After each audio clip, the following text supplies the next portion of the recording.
All right, here's a big update on the terrible budget bill that's now in the Senate as of Friday morning. Among other things, the bill's going through what's called the Byrd Bath. That doesn't happen in the House, it happens in the Senate. If the language in the bill is mostly policy and not about revenue or not sufficiently about revenue, it can be submitted to the Senate Parliamentarian, who's the judge and jury, and she decides if it stays in or out. Sell an unprecedented amount of federal lands to pay for tax cuts. It was submitted to the Parliamentarian. It's out. Cut take-home pay for new federal workers unless they give up job protections. Out. A ban on states regulating AI for 10 years. Still in. A provision that allows Trump to shut down or reorganize federal agencies with zero oversight. That is gone. Over 7.5 million Americans will lose access to health care with general Medicaid cuts. Still in. There really is a provision that allows the president to ignore federal courts. Out. Cut off all Medicaid funding for Planned Parenthood, limiting access to basic reproductive and preventative care. Still in.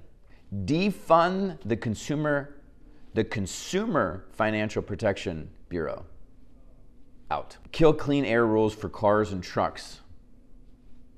Out. Cut funding for cities that won't help with the federal immigration chaos.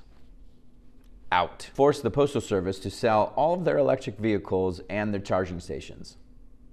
Out. The provision to allow oil and gas companies to pay $10 million to fast track their projects to get approval.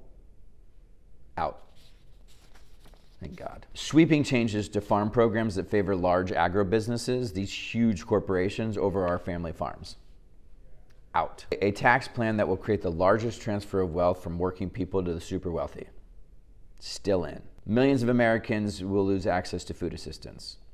Still in. The provision to charge federal workers $350 just to file a workplace complaint.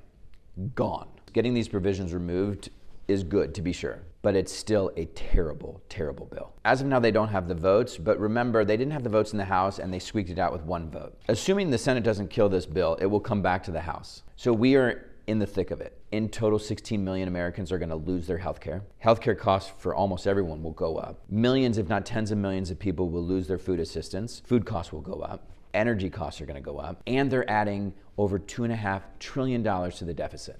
This is a deeply unpopular bill, and we can kill it, but we need help. Make calls, demonstrate, focus on this bill. This is the thing that matters most right now.